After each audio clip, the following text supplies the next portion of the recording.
আসসালামু আলাইকুম। আন্তর্জাতিক সর্বশেষ আপডেট সংবাদে আপনাকে স্বাগতম। শুরুতেই জানিয়ে দেব সংবাদ শিরোনাম। শুরুতে জানিয়ে দেব ইউক্রেন যুদ্ধ, ট্রাম্পের সঙ্গে সমঝোতায় অবশেষে রাজি হল ভ্লাদিমির পুতিন। জানিয়ে দেব বাশার আল আসাদের পতনে রাশিয়ার কোনো পরাজয় হয়নি, দাবি ভ্লাদিমির পুতিনের। অন্যদিকে রয়েছে আসাদের পতনের পর সিরিয়ায় সেনা মোতায়েন দ্বিগুণ করেছে যুক্তরাষ্ট্র। সর্বশেষ জানিয়ে দেব একই স্থান থেকে 11 ভারতীয় লাশ উদ্ধার। এতক্ষণ শুনছিলেন সংবাদ শিরোনাম, এবারে বিস্তারিত। ইউক্রেন যুদ্ধ, ট্রাম্পের সঙ্গে অবশেষে সমঝোতায় রাজি হল ভ্লাদিমির পুতিন। যুক্তরাষ্ট্রের প্রেসিডেন্ট নির্বাচনে জয়ী ডোনাল্ড ট্রাম্প যদি সত্যিকার অর্থে রাশিয়া ইউক্রেন যুদ্ধের অবসান চায়, সেক্ষেত্রে তার সঙ্গে সমঝোতায় যেতে রাজি আছেন রাশিয়ার প্রেসিডেন্ট ভ্লাদিমির পুতিন। বৃহস্পতিবার মস্কোতে আয়োজিত প্রেসিডেন্টের বাৎসরিক সংবাদ সম্মেলনে এমন এক প্রশ্নের জবাবে তিনি এই কথা বলেছেন। তিনি আরও বলেছেন, 2020 সালে যুক্তরাষ্ট্রের প্রেসিডেন্ট নির্বাচনে জো বাইডেন বিজয়ী হওয়ার পর গত 4 বছরে ট্রাম্পের সঙ্গে সাক্ষাৎ বা বার্তালাপ হয়নি তার, এবং তিনি ট্রাম্পের সঙ্গে সাক্ষাৎ ও বৈঠকে আগ্রহী। সংবাদ সম্মেলনে পুতিনকে সাংবাদিকরা প্রশ্ন করেছিলেন, ট্রাম্পের সঙ্গে বৈঠক হলে ইউক্রেন যুদ্ধের অবসানের জন্য রাশিয়ার পক্ষ থেকে কোনো প্রস্তাব তিনি দেবেন কিনা। উত্তরে তিনি বলেছেন, যুদ্ধে এই মুহূর্তে আমরা শক্তিশালী অবস্থানে রয়েছি। এমনকি 2022 সালে রুশ সেনারা যখন ইউক্রেনের সামরিক অভিযান শুরু করেছিল, সেই সময়ের তুলনায় রাশিয়াও সার্বিকভাবে এখন অনেক শক্তিশালী। তাই আমাদের পক্ষ থেকে ট্রাম্পকে নতুন কোনো প্রস্তাব দেওয়ার প্রয়োজন নেই, বরং প্রস্তাব আসা উচিত কিয়েভের থেকে, কারণ যুদ্ধের প্রতি ইউক্রেনীয়দের সমর্থন কমেছে।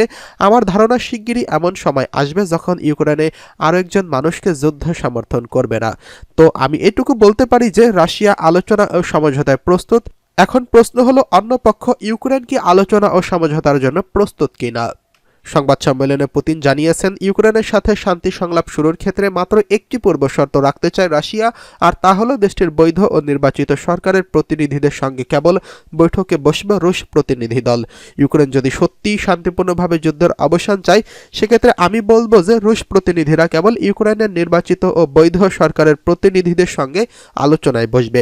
প্রেসিডেন্ট জেলেনস্কির সঙ্গে বৈঠকেও আমাদের আপত্তি নেই, কিন্তু তার আগে অবশ্যই তাকে নির্বাচনে অংশ নিতে হবে এবং তাতে জয়ী হতে হবে।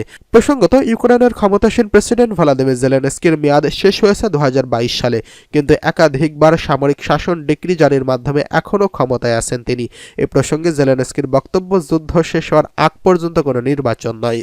প্রসঙ্গত, ক্রিমিয়াকে রুশ ভূখণ্ড হিসেবে স্বীকৃতি দেওয়ার প্রতিশ্রুতি দিয়েও তা পালন না করা এবং যুক্তরাষ্ট্রের নেতৃত্বাধীন সামরিক জোট ন্যাটোর সদস্যপদে কিয়েভের তদবিরের জেরে কয়েক বছর টানপোড়েন চলার পর 2022 সালের ফেব্রুয়ারি থেকে ইউক্রেনে অভিযান শুরু করে রুশ বাহিনী। রাশিয়ার প্রেসিডেন্ট ভ্লাদিমির পুতিন নিজে এই অভিযানের নির্দেশ দিয়েছিলেন। গত 3 বছরের যুদ্ধে দোনেস্ক, লুহানস্ক, জাপোরিঝিয়া এবং খেরসন, ইউক্রেনের এই 4 প্রদেশের দখল নিয়েছে রুশ বাহিনী। 2022 সালের সেপ্টেম্বরে 4 প্রদেশকে রুশ ভূখণ্ড হিসেবে স্বীকৃতিও দিয়েছে মস্কো। এদিকে বাশার আল আসাদের পতনে রাশিয়ার পরাজয় হয়নি, দাবি ভ্লাদিমির পুতিনের।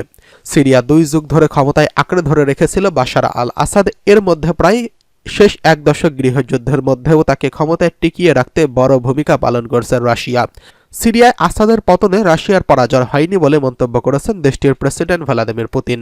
বর্তমানে সিরিয়ার রাজনৈতিক আশ্রয়ে রয়েছেন আসাদ ও তার পরিবার, তবে এখনও পুতিনের সঙ্গে আসাদের দেখা হয়নি। এক প্রতিবেদনে এই খবর জানিয়েছে Al Jazeera. Results of the year with Vladimir Putin নামের এক অনুষ্ঠানে বৃহস্পতিবার রাশিয়ার প্রধান রাষ্ট্রীয় চ্যানেলগুলো সরাসরি সম্প্রচার করা হয়। সেখানে ইউক্রেন যুদ্ধ, ডোনাল্ড ট্রাম্পের সঙ্গে সম্পর্ক এবং সিরিয়ার আসাদ সরকারের পতন সহ সাম্প্রতিক বিভিন্ন বিষয় নিয়ে সাংবাদিকদের প্রশ্নের উত্তর দেন।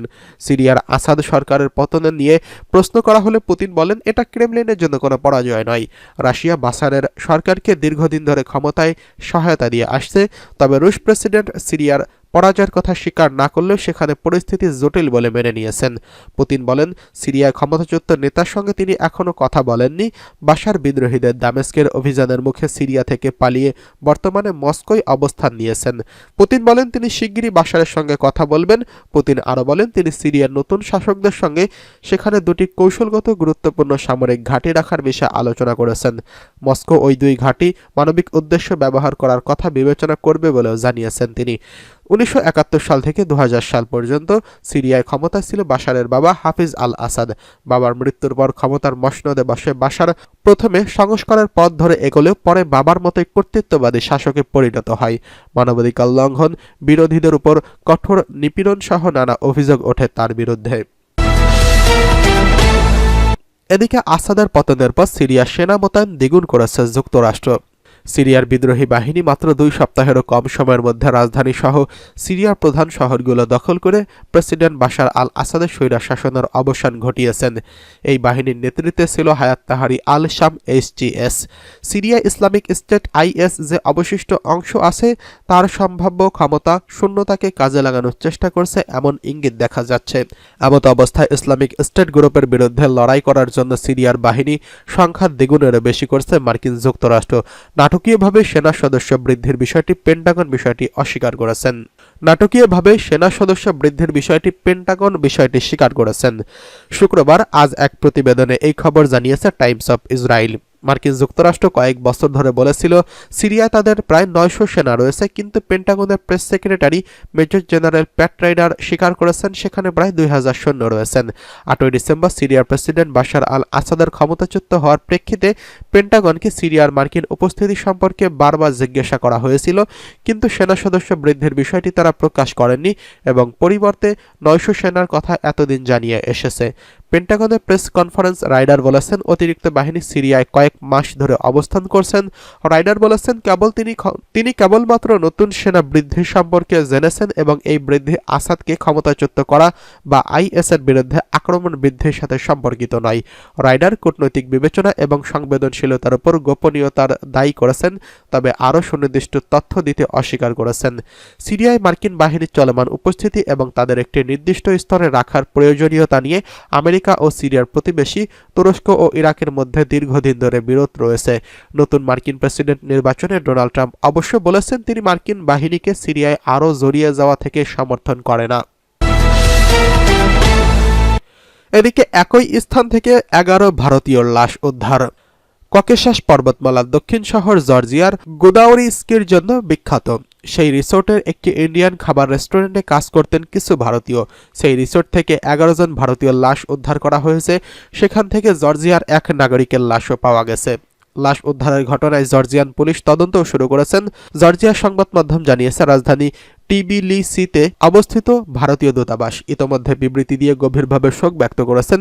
এতে বলা হয়েছে টিবিলিসিতে অবস্থিত ভারতীয় দূতাবাস গোদাওরিতে 11 জন ভারতীয় নাগরিকের আকস্মিক মৃত্যুতে শোকস্তব্ধ। তাদের পরিবারের জন্য রইল আমাদের গভীর সমবেদনা। স্থানীয় কর্তৃপক্ষের সঙ্গে মিলে আমরা বর্তমানে লাশগুলি দেশে ফেরত পাঠাবার ব্যবস্থা করছি। পরিবারের সঙ্গে যোগাযোগ রাখা হচ্ছে যাতে তাদের সর্বোচ্চ সহযোগিতা করা যায়।